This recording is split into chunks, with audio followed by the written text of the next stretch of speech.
First, welcome. Thank you for being with us today. I'm Bridget Flynn. I'm a Senior Manager of Climate Programs at Second Nature. I work with our Climate Leadership Network to support the initiatives and advance sector progress on climate. And I also work with our corporate and organizational partners. TotalEnergies is a new partner of Second Nature's, and we're excited to share Michael's wisdom with all of you today. Before we jump in, though, I'm going to cover just a couple housekeeping items, and then we'll get into the program.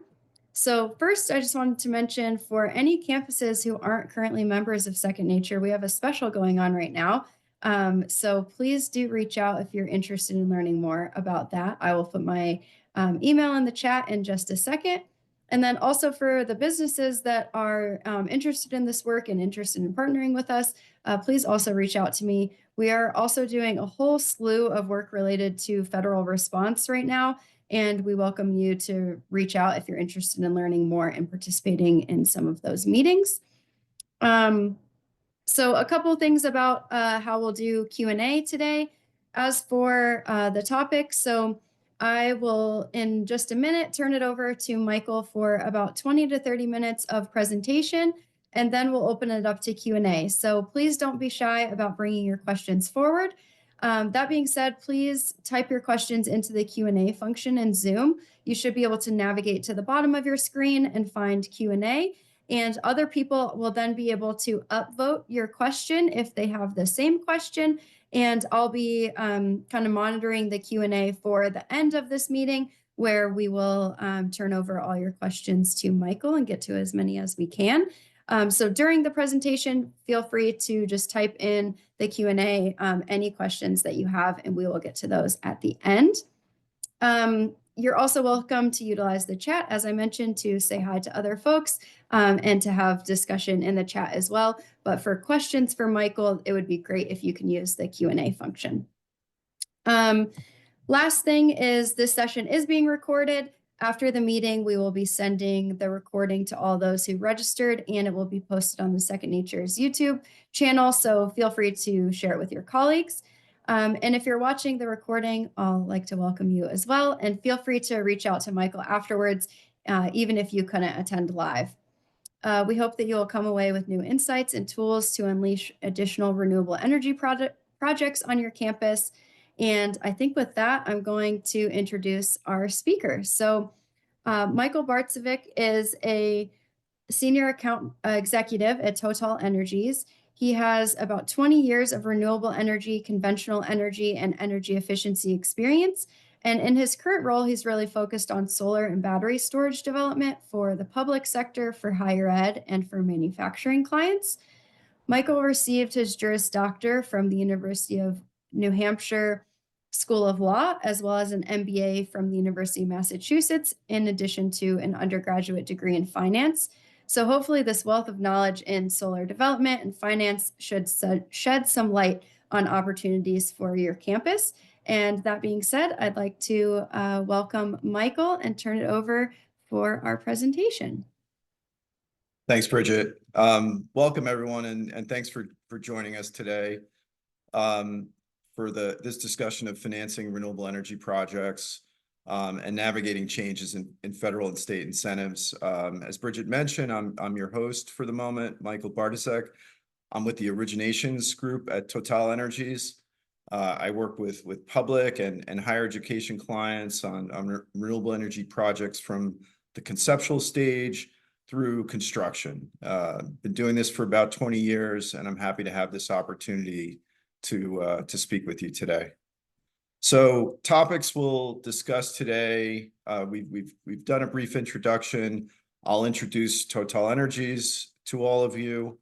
We'll talk about renewable project types and goals, financing options for those projects, dive a little bit deeper on what a power purchase agreement is and other financing structures, talk about state incentives, specifically SRECs, talk about the Inflation Reduction Act and the ITC investment tax credit, talk about some examples of state SREC programs, compare on-site versus off-site project options, including VNEM, virtual net metering, talk about project timing considerations, and then last but not least, talk about current impacts from current federal policy on projects like these. And then if we have time, we'll do some Q&A.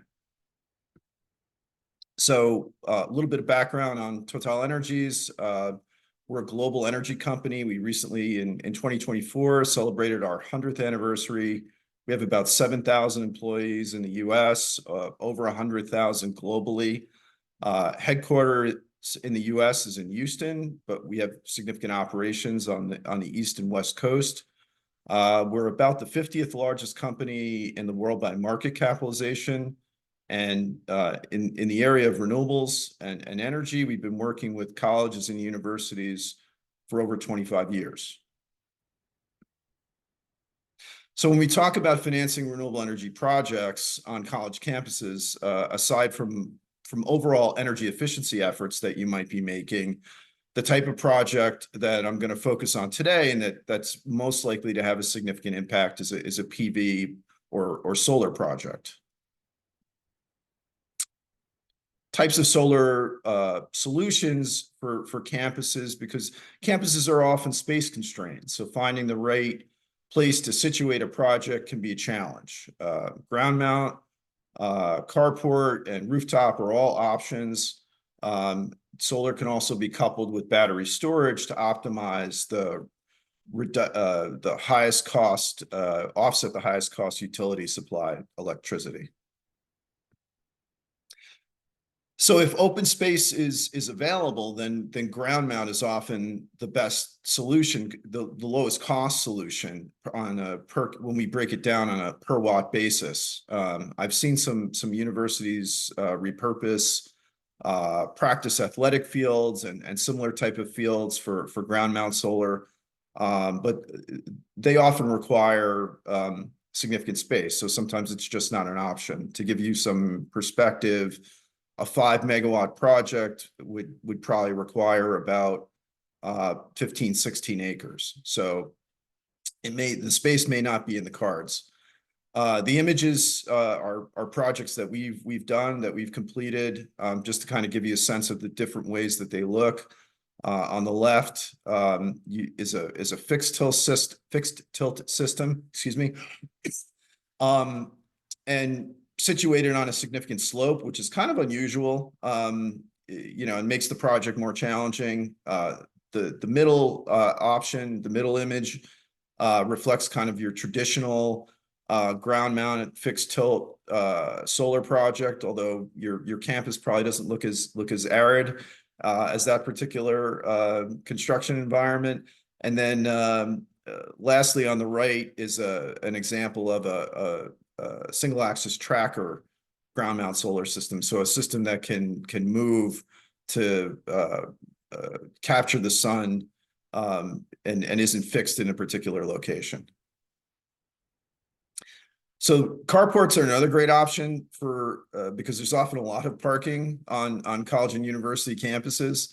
And aside from the electric generation aspect, they can shelter vehicles from the elements and provide EV charging. So they're beneficial in that sense. The negative is that they can be costly because of the price of steel that's required to construct them. So usually we see these projects constructed in states with strong financial incentives or grants that help offset some of the capital cost, or constructing them at scale. So in a scale that brings the cost per watt down to make it manageable as compared to what the customer may be paying on a per kilowatt basis for their current electricity from the utility. And again, just some examples of projects that we've completed in different higher ed environments. So I mean, carport projects range from these kind of long spans to rooftop carport projects and on the top of parking garages. So you might already have something like that at your campus. And then the last configuration is rooftop, which can be a good option if large uncluttered roofs are available. A lot of times you see these on sports arenas. One challenge with rooftops is the roofs must be new or relatively new. This is a 25 to 30-year asset, so you want to put it on a relatively new roof. Not one that you're going to need to replace anytime soon.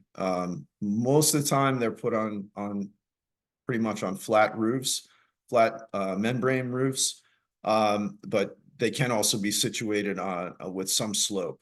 And again, the images show projects that we've completed, rooftop projects that we've completed, to give you a sense of what that might look like.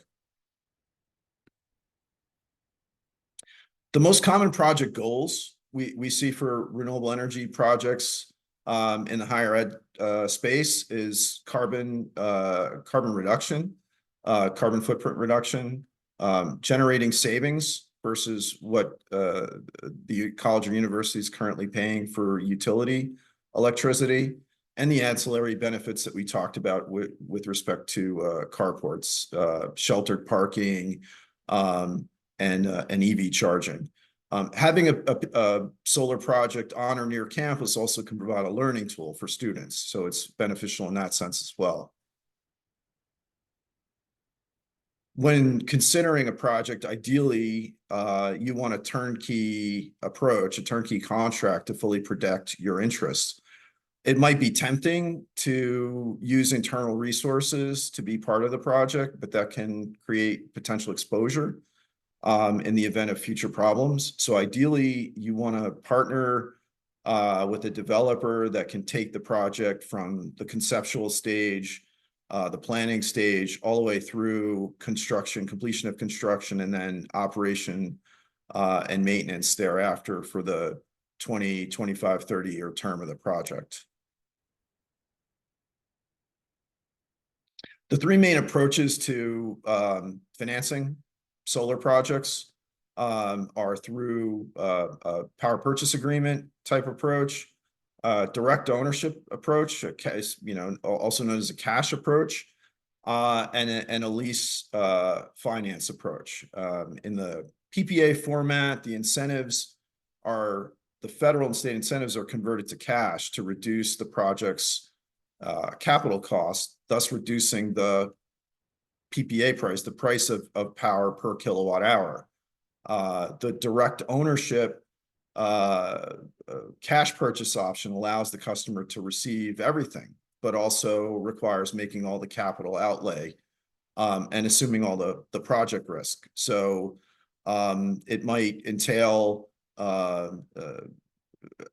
securing long-term debt or securing grants, and also managing the state and federal grants that are received in connection with the project, which can be challenging.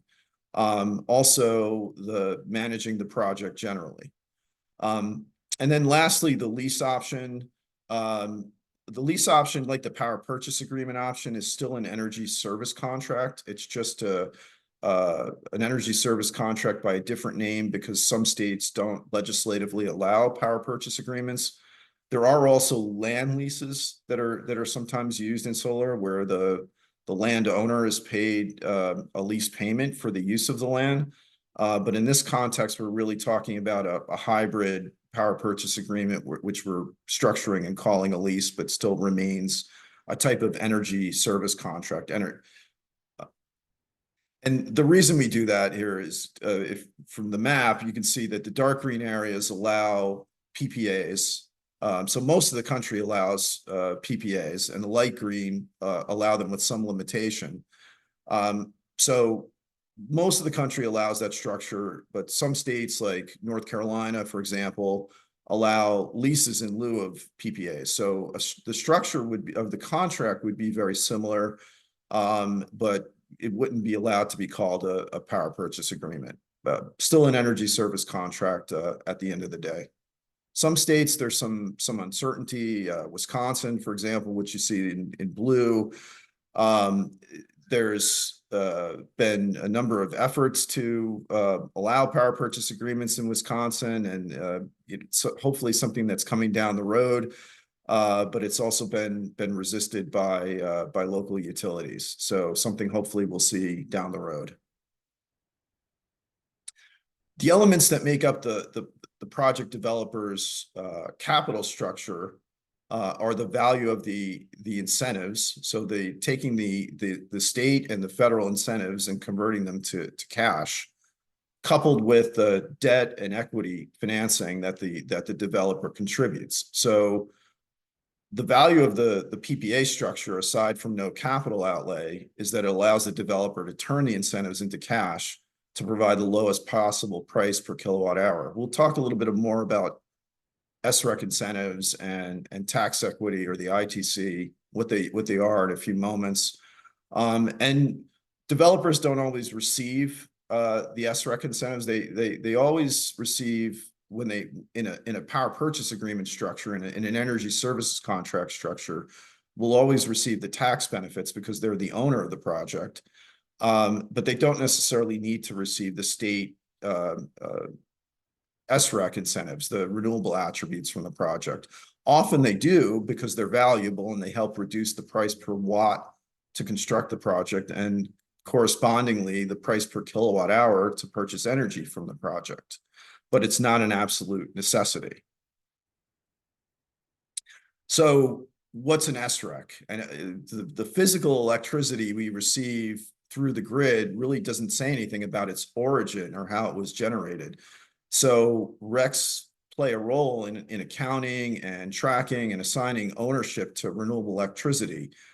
So we know what's from renewable and what's from non-renewable sources of generation.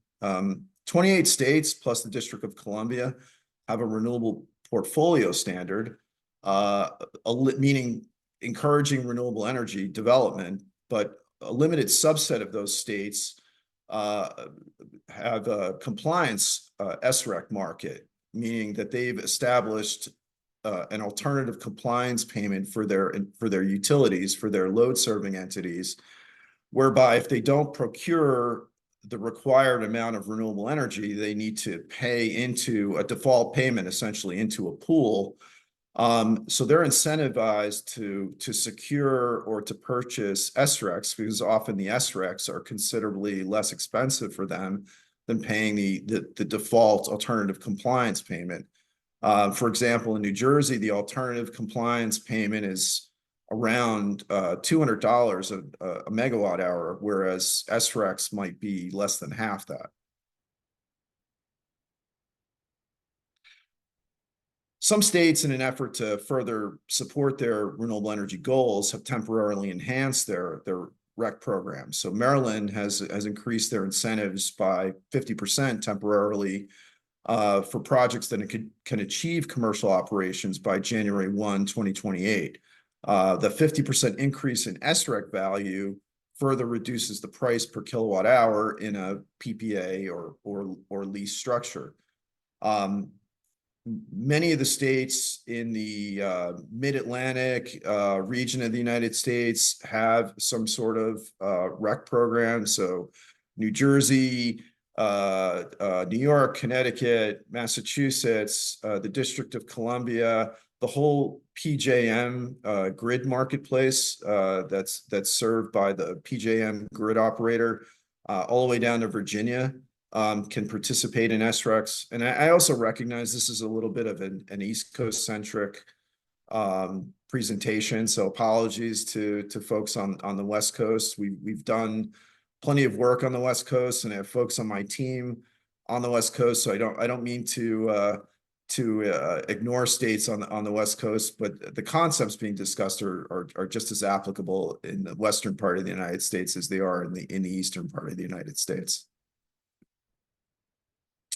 So another example of an SREC program is the New Jersey SREC program. The interesting thing about the New Jersey SREC program is it fixes out the value of the SREC for 15 years. So this is a valuable tool for the development tool, because the certainty of the SREC cash flows allows a developer to further reduce the PPA price per kilowatt hour. So the SREC incentive varies depending on whether the host is a public or private entity, and also varies depending on the application. So whether it's a ground mount or a rooftop or a carport or even floating solar, which we really haven't discussed, but is something that's probably going to have increasing significance down the road. So the incentives might range and be fixed for 15 years. It might be $85 a megawatt hour if you're a private developer developing on a a project that's being used by XYZ Corporation. Conversely, if you're developing a project for a public university, the value of the SRECs in a similar application might be $110. So the state has made a policy choice to provide a greater incentive to public institutions to adopt renewable energy. And you see that vary from state to state, but moving on to the other incentives that make up as we talked about the composition of the price per kilowatt hour, when we're structuring it as an energy service contract, we can monetize the value of the state incentives, the SRECs.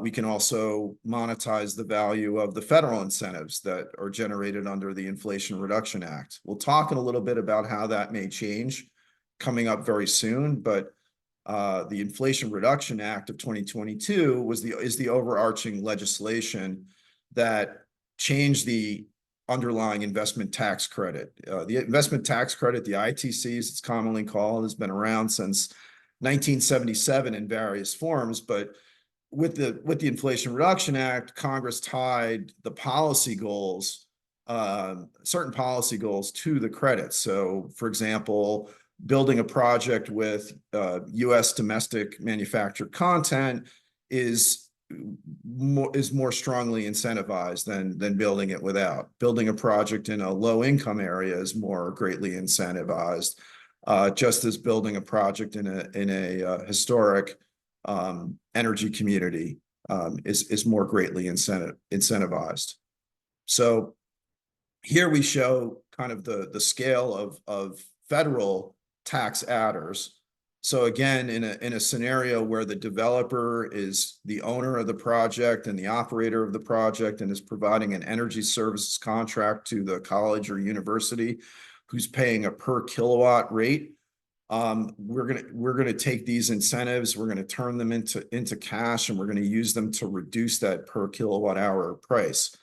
The base incentive under the ITC, and really it's not shown here as the base, but utilizing prevailing wage and participating in an apprenticeship program is really the base level of the investment tax credit, and it provides a 30% federal tax credit under the program. Whereas utilizing U.S. manufactured content bumps that up to 40%, 50% if you're situated in a historic energy community, and then additional credit up to 70% if you're in a low income area. The credits, the 30 to 40 to 50% credits are all available if you meet the criteria. The low income bonus is something that is a process that needs to be applied for. It's not necessarily guaranteed, even if you meet the other criteria to qualify for the other incentives. So now turning to on-site versus off-site. College campuses often have space limitations, as we've previously discussed. Another option for certain types of situations might be virtual net metering. Many states offer some sort of virtual net metering, or they might call it something different. They might call it remote net metering or aggregate net metering, but the project, it allows the project to be situated at a remote site and serve an energy consumer virtually. Different states have different rules, but often the project location needs to be in the same utility service territory or within a certain distance from the energy consumer.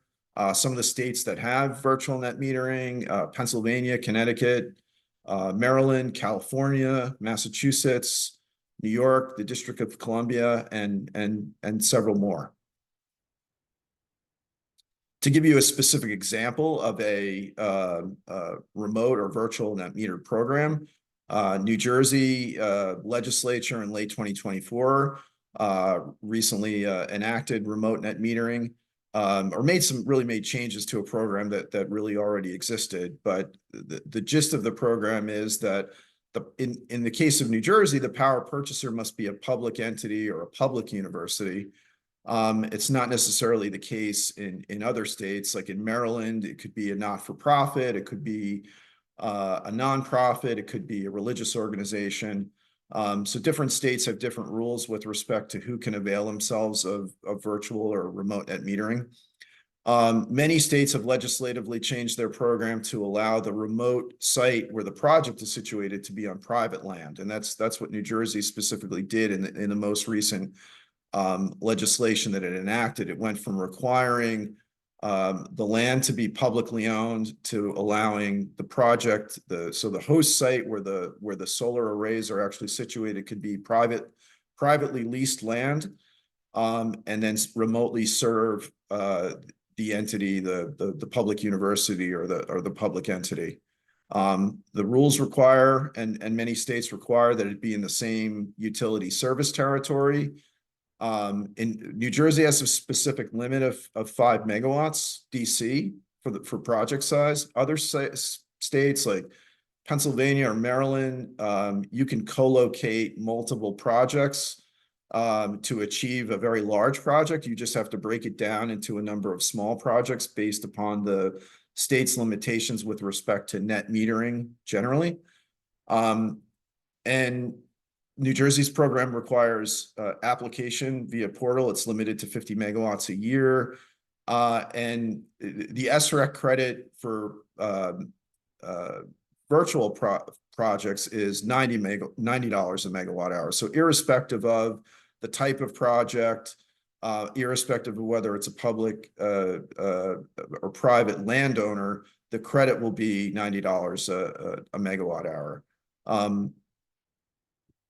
So shifting gears a little bit to talk about the typical project timeline, and it always takes longer, and I'm sure most folks are familiar with the fact that particularly when you're dealing with large institutions, projects almost always take longer than you expect them to take. But it's important to consider the timing or how long it takes to develop a project in the context of the various incentive programs, because the incentive program may not be around by the time you kick off development or get to a stage of development where you qualify for that program. So it probably will take 2 to 3 months, if not more, to select an initial partner if you run an RFP process or if you have bilateral negotiations. But either way, it's probably going to take a little bit of time. Add on top of that, once you've selected a partner, it's probably going to take another 3 months for contract negotiations. The actual pre-development activities, so securing the necessary permits, doing the necessary due diligence on the sites, to get to the NTP or notice to proceed stage will take another 6 to 9 months, and can take longer in certain places that require special permitting, such as coastal areas that might require additional studies. And then 12 months to construct the project, or 9 to 12 months to construct the project, depending on different factors. So in general, this is a 3 years project cycle, and that's not even really taking into account significant impacts from supply chain interruptions and things like that. So I guess what you can do, or the takeaway, is start sooner rather than later. Now, turning our attention to, we've talked about state incentives and how they can reduce the price per watt to construct a project, and how they can reduce the price per kilowatt hour for the end consumer of the energy. We've also talked about the federal investment tax credit and how we can monetize that, turn that into cash to reduce the capital cost of the project, which again reduces the price per kilowatt hour in a PPA or a lease structure. If you in a direct ownership structure, the middle structure we talked about earlier in the presentation, the power, the college or university would receive those benefits. So the benefits would still be there. They would just be for that user to have to monetize them on their own, rather than having a third party turn them into cash and translating them into a reduced price under an energy service contract. But there are a number of activities currently going on at the federal level that are probably going to have an impact on these programs, and I think they're important to consider. So the first is the current activities of Congress and congressional budget allocation under the reconciliation process. So the original timeline for the quote unquote big beautiful bill was Memorial Day.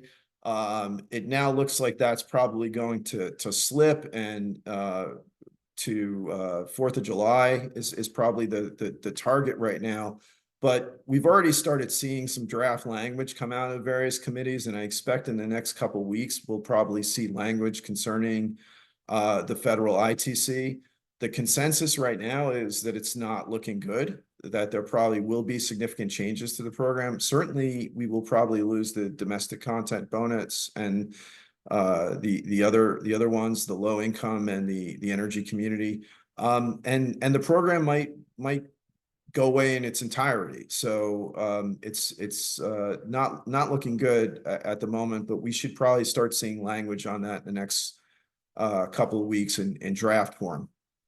The next overarching consideration are tariffs. A lot of components of solar projects and renewable energy projects generally are manufactured outside the United States. Even solar modules that are assembled in the United States or racking or inverters often have components that are manufactured outside the United States. So we've already started to see tariffs put upward pressure on the cost of those various project components. And again, I think the overarching message is that it's creating uncertainty in the marketplace. So for now, anyway, we're seeing upward pressure on pricing. It remains to be seen if that continues, or if some resolution is achieved with respect to tariffs that allows for prices to stabilize. Regulatory reviews are another consideration. So I mean, the investment tax credit is federal law. It was passed by Congress. It went through the agency process at Treasury and is codified as law. But nonetheless, the administration may make changes or may make changes at the agency level in terms of rulemaking that could have an impact on those programs. If Congress doesn't outright change the program or eliminate the program, it still could be impacted at the agency level, how it's managed or handled at Treasury. And then lastly, state law review. So we've seen the current administration be very focused on incentivizing the oil and gas industry. That seems to translate into wanting to disincentivize renewables. So we've already talked about some of the state programs, the SRECs, and how important they are to the overall development of renewable energy projects. We expect that pressure is being put and will continue to be put on state governments to modify or eliminate those incentive programs. I'm not sure there's necessarily a logic there, but the view seems to be that will somehow benefit the oil and gas industry by repealing state alternative energy programs or renewable energy programs. So again, I guess the overarching message is there's quite a bit of uncertainty in the market. It doesn't mean, what can you do? and I think that the key is there are still incentives in place. There is still opportunity for project development. In all likelihood, if changes are made, projects are going to have legislation is going to have to sunset, or certain dates are going to have to be created in the future when programs are going to end. They're not just going to drop off a cliff. So I think the overarching message is to try to secure incentives while you can, and grandfather them before they go away by starting development sooner rather than later, or partnering with a partner that can develop sooner rather than later. Modules, solar modules. The federal ITC has various ways it can be it can be locked in or grandfathered by securing legacy purchased solar modules. State incentive programs usually have application dates and usually have a process for receiving confirmation from the state that the incentive is in place. So again, even if those programs change, once you've locked it in, there's a good bet that you're going to be grandfathered and the incentive is going to stay in place. And it may not necessarily be you doing that. It may be your development partner doing that, but it's important to keep an eye on that and make sure that those incentives are locked in, or ultimately the price is going to change of the project. So I think, we've done more than 100 higher education projects at college and university campuses. We've learned a lot through our experience. We'd be happy to share some of that knowledge with you. Rather than kind of go into a whole thing now, I'm happy to share case studies or talk about those things offline. So perhaps now we could turn to some Q&A and I can answer some of your questions. Great. Thank you so much. So we have a couple questions in the Q&A, and in addition to that, for the registration form, a number of folks asked some questions there that I also might want to highlight. So if you asked a question in the registration form and didn't feel like the presentation answered it, feel free to write it again in the Q&A. Otherwise, I will bring up a few of them here. A couple of them are kind of related to each other, so I might start with that and then we can go to the Q&A. So two of the questions related to kind of financing and risk. So they're similar, but actually completely different, which is one of them says, I understand that some kinds of financing leads to liabilities on a university's budget balance sheet, while others don't. Can you please explain? So that's the first one, is kind of liability on balance sheet versus no liability on the balance sheet. And then the other is, how do we best mitigate risk through hedging, contracting, et cetera? We can raise money, we just can't take on risk. So any responses to those? Sure. So the first question is a really good one. Actually, both questions are really good. With respect to the on balance sheet versus off balance sheet treatment, most customers engaging in these types of projects under energy service contracts want the project to be off balance sheet. And the agreements are generally structured that way to ensure that they are. The language is built into the power purchase agreement to treat it as an energy, specifically as an energy services contract, that the ownership remains with the developer, that the risk remains with the developer, that the tax incentives and tax liabilities remain with the developer. So a power purchase agreement is almost always going to be off balance sheet. Leases, in certain instances, in 2019, the tax code was changed and potentially bringing operating leases on balance sheet. That's a complex issue, maybe something better to really address offline. But the the goal of these projects is usually to create an energy services contract, not to create a true lease. So if you're creating a true energy services contract, you're effectively creating an off-balance sheet liability. And I'm sorry, the other question was risk mitigation, I believe. Yeah, exactly. It was basically saying, how can we mitigate risk through hedging, contracting, et cetera? If we can raise money, we just don't want to take on risks. So what would you recommend to that? Yeah, I mean, so certainly, I mean, that sounds like more like a commodity oriented question, if I'm understanding it correctly. So yeah, I mean, certainly, usually colleges and universities procure energy over long-term strips, which can be fixed out in price through for example, TotalEnergies has a large trading desk. We do that on a regular basis, where we are the counterparty to that trade. There's a lot of companies that do that. In general, this presentation is probably focused more on contractual risk.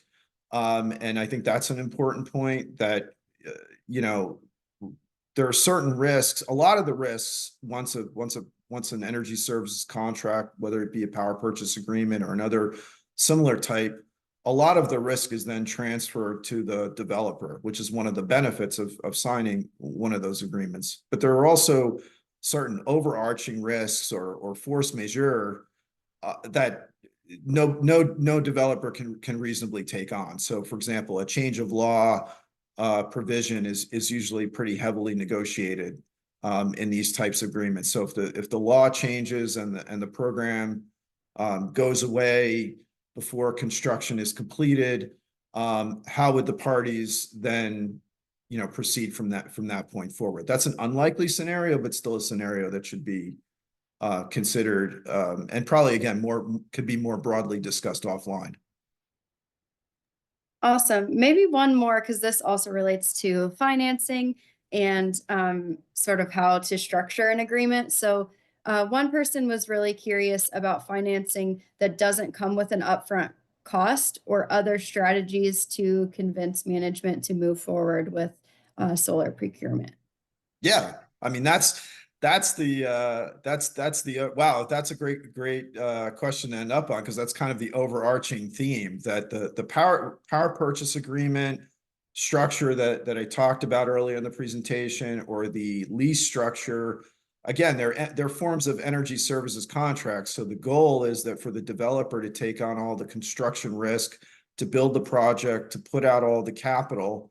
And the obligation of the other party, the college or university, is to be the counterparty to that contract. So basically to pay a per kilowatt hour price for the output of the energy from the project, or to pay a lease payment that still is somewhat related to the energy output of the project. So it generally, those projects completely avoid upfront payment, and you know, shift a great deal of the development risk and project risk to the developer, away from the university and to the other party. Great. And we have quite a few now in the chat Q&A, and a few more that folks asked. So I'm going to do my best to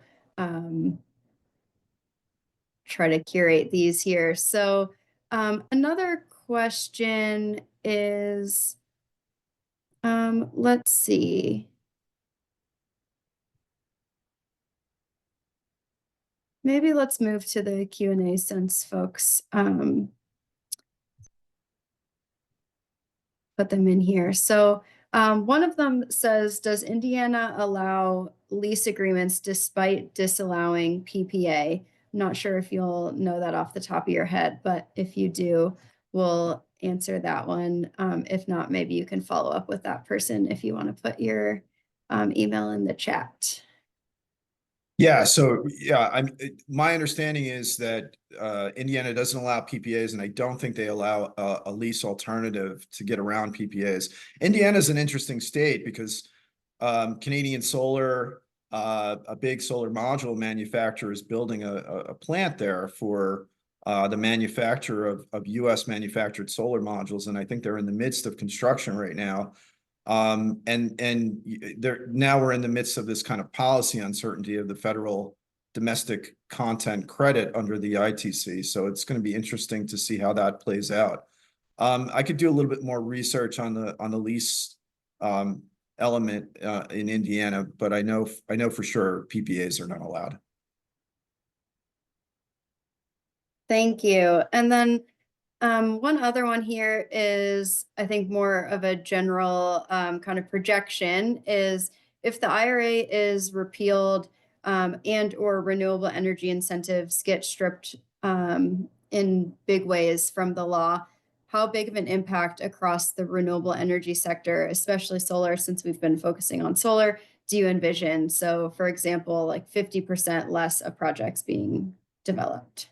Yeah, I think that's probably about the right number. I mean, the difference, so some of that goes back to what the project goals that we talked about earlier in the presentation.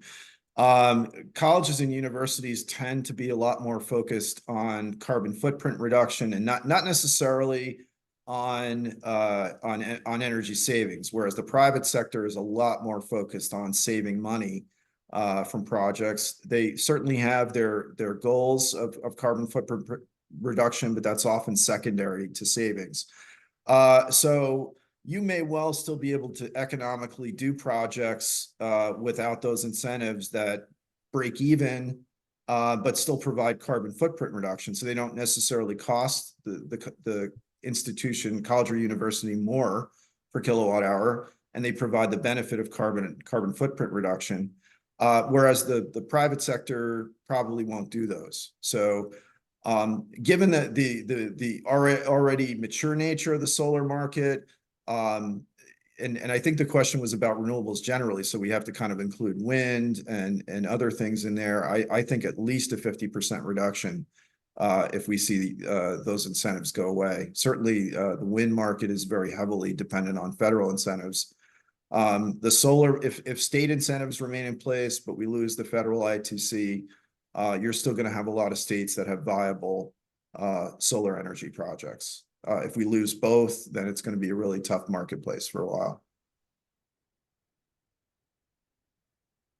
Thank you. I'll also just put in a plug for those that asked about IRA specifically, that the Second Nature has a IRA community of practice, and we've been exploring and researching quite a bit related to IRA and the status of ITCs, what we envision is happening as budget reconciliation is happening in DC, and which credits might change or not. Michael already mentioned a few of those, but just wanted to put a plug in. If you're interested, I can put a link to the interest form in the chat as well.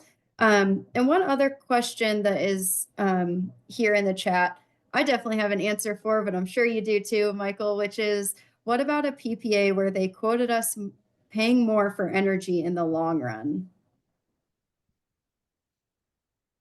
Okay, if I understand that correct, so like an escalating PPA that increases in price in the long run?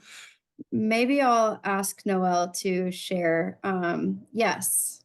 Yeah. So I mean, we didn't really get into too much into structure, but yeah, I mean, when we structure a PPA as TotalEnergies, we usually either fix the price out for 15, 20, 25 years, so it's a flat price, or there's a modest escalation, a 1 or 2% escalation. So even in the escalating scenario, the idea is that the price of energy is going to escalate at a much lower rate than the market rate of energy. If you have a different scenario where you're going to be paying more in the long run, that's an unusual structure. I would say, you'd have to look at the present value, which you're paying over the term of the contract, to see if savings are being generated or not. I don't know, Bridget, if you have an answer to that, you want to add anything?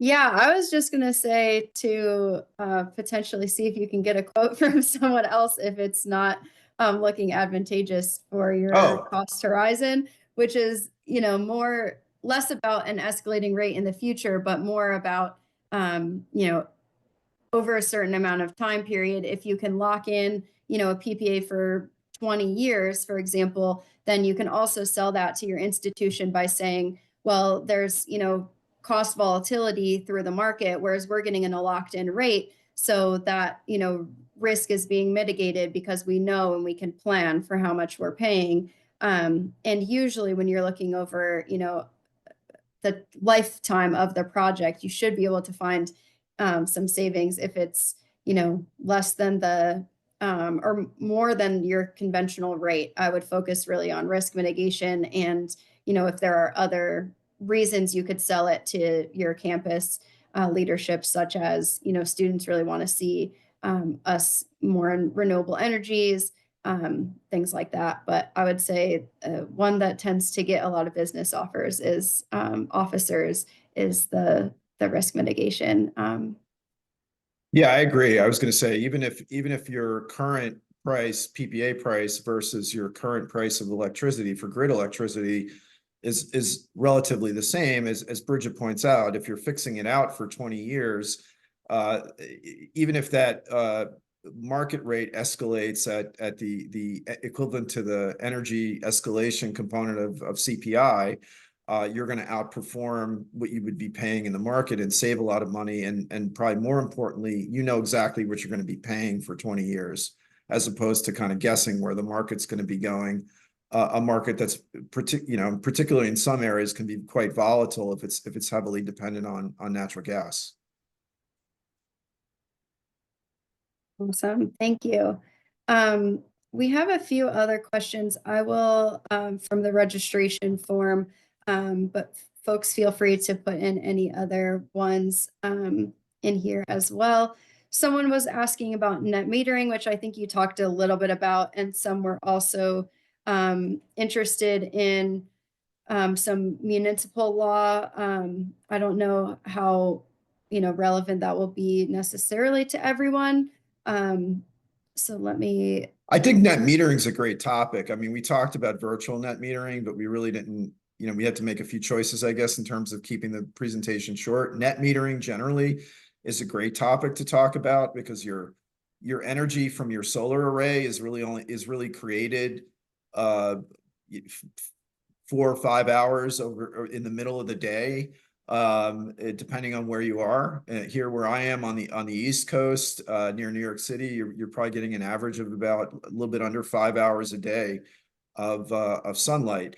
And so that array creating energy is not necessarily creating energy when you might be using it. So the net metering allows you to then put that excess energy out to the grid and then recapture it later as a bill credit. Every state and often utility service territories have different rules regarding net metering. So that's something we look at usually very early in the project development stage. Even if the net metering rules aren't favorable, sometimes we can structure a project to be a no export project. So basically creating it so it's under the base consumption of the energy consumer, so that it won't export anything to the grid, and we'll put relays in place to prevent it from exporting to the grid.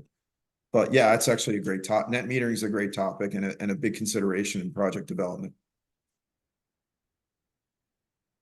Awesome. I think related to that, maybe for those that are have a little bit less experience with solar development on campus, I think there's some questions about sort of the way that the structures work. So one other one I saw here are, what are the obstacles to ensuring renewable energy produced, such as solar, stays on campus versus going to the grid to be repurchased? So I wonder if you can talk about that, both in terms of like the actual kilowatt, and then also, you know, the SRECs.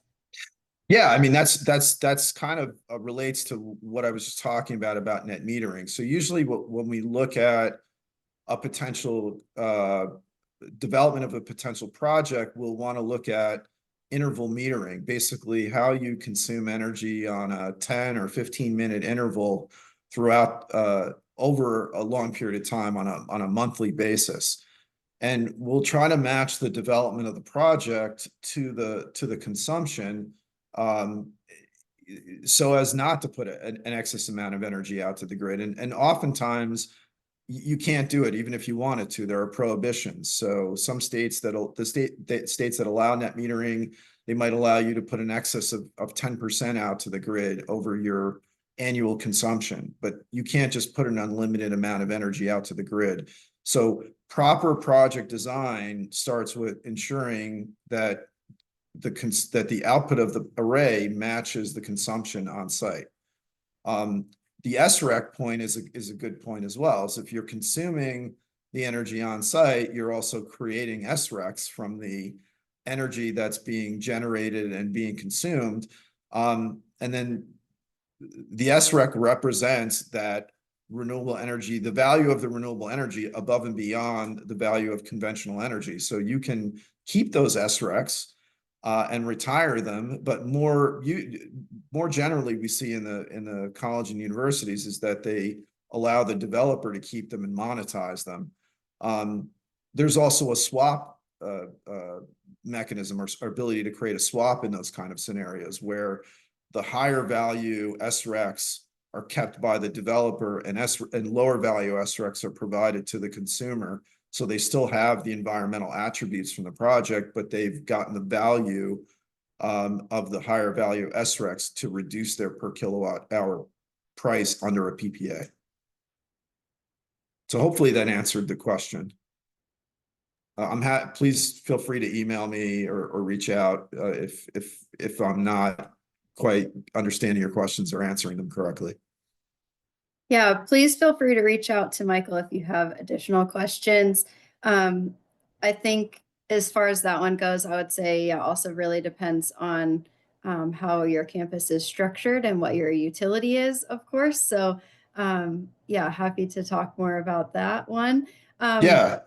Can I just add one more thing to that, Bridget? Mhm. Yeah, one thing I Please. didn't think about. So yeah, normally campuses are a big loop.